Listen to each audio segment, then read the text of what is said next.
Assalamualaikum warahmatullahi wabarakatuh. Selamat malam teman-teman semua. Apa kabarnya hari ini? Sudah siap untuk menyimak pelajaran bahasa Indonesia kali ini? Pastikan kalian sudah menyiapkan buku dan alat tulisnya, serta jangan lupa berdoa dulu ya sebelum kita memulai belajar. Pada hari ini Ibu akan membahas materi modul 3, yaitu mengenai teks prosedur. Materi teks prosedur ini merupakan materi kelas 7 untuk pendidikan kesetaraan paket B. Teks prosedur.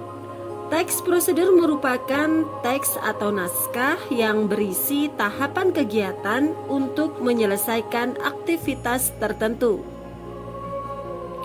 Tujuan dari teks prosedur ini adalah menjelaskan kegiatan yang harus dilakukan agar pembaca dapat secara tepat dan akurat mengikuti sebuah proses membuat sesuatu, melakukan suatu pekerjaan, atau menggunakan suatu alat. Berdasarkan tujuannya, teks prosedur terdiri dari 3 jenis, yaitu yang pertama adalah teks prosedur yang berisi cara membuat. Contohnya, cara membuat makanan, cara membuat alat musik tradisional, dan lain sebagainya. Jenis yang kedua, teks prosedur cara menggunakan atau memainkan. Contohnya, cara memainkan alat musik, cara menggunakan alat, dan lain sebagainya. Dan jenis yang ketiga adalah teks prosedur cara melakukan sebuah kegiatan atau menyajikan. Contohnya, cara melakukan senam, cara menyajikan makanan, dan lain sebagainya. Ciri teks prosedur dari segi isinya ada 3. Yang pertama adalah berisi panduan langkah-langkah yang harus dilakukan. Ciri yang kedua, kegiatannya urut. Ciri yang ketiga, aturan atau batasan dalam melakukan kegiatan. Kemudian kita akan menuju pada struktur dari teks prosedur. Struktur teks prosedur terdiri dari pertama, tujuan. Tujuan yaitu berupa pengantar suatu proses atau produk yang akan dicapai. Struktur yang kedua adalah alat dan bahan. Alat dan bahan yaitu segala perlengkapan yang dibutuhkan pada proses yang akan dicapai. Struktur yang ketiga adalah langkah-langkah, yaitu cara-cara yang ditempuh agar tujuan itu tercapai atau urutan yang tidak dapat diubah urutannya. Yang keempat adalah penutup, yaitu berupa hasil akhir, kesimpulan, dan kesan atas proses yang telah dicapai. Ciri kebahasaan dari teks prosedur. Yang pertama adalah penggunaan kalimat perintah, yaitu kalimat yang mengandung makna memerintah atau meminta seseorang untuk melakukan sesuatu sesuai dengan perintah yang telah ditulis. Dalam teks prosedur, kalimat yang menyatakan perintah untuk melakukan sesuatu bisa berupa pernyataan atau berupa kalimat perintah. Contohnya, peganglah angklung dengan tangan kiri. Ciri kebahasaan yang kedua adalah penggunaan bentuk pasif. Bentuk pasif adalah kata kerja yang subjeknya menerima tindakan dari objek. Dalam teks prosedur, bentuk pasif biasanya digunakan untuk memberikan saran tambahan atau peringatan supaya tidak terjadi kesalahan fatal. Yang ketiga, penggunaan kriteria atau batasan. Penggunaan batasan pada kalimat perintah dalam teks prosedur dimaksudkan agar lebih jelas batasannya dan lebih terinci. Jadi, pembaca dapat melakukan seperti apa yang ditulis dalam teks prosedur.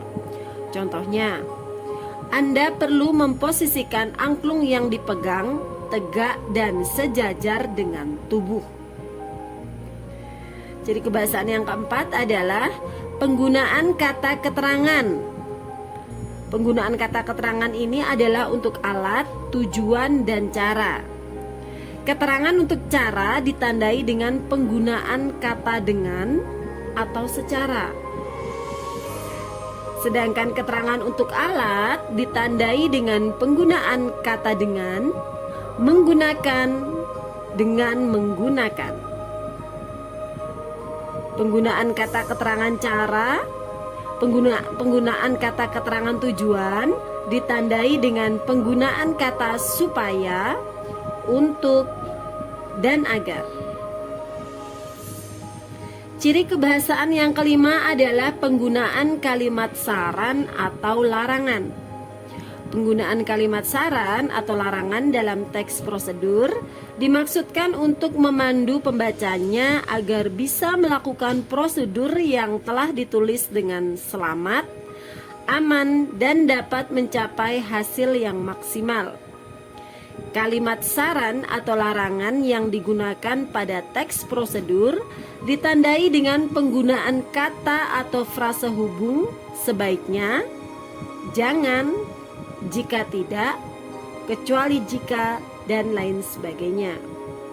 Ciri kebahasaan yang keenam adalah penggunaan akhiran i dan akhiran kan. Akhiran i dipakai jika objek dalam kalimat tidak bergerak, sedangkan akhiran kan dipakai jika objek bergerak. Contohnya, mainkan angklung sambil berdiri agar hasil permainan lebih baik. Ciri kebahasaan yang ketujuh adalah penggunaan kata penghubung dan pelesapan. Pelesapan adalah mengganti bagian tertentu yang sama dan sudah tidak dibutuhkan lagi. Dengan pelesapan, maka kalimat menjadi lebih efektif.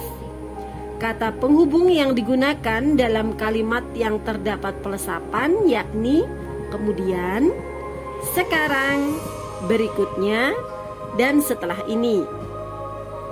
Penulis juga kadang menggunakan kata penghubung yang diulang terlalu sering. Untuk itu diperlukanlah pelesapan.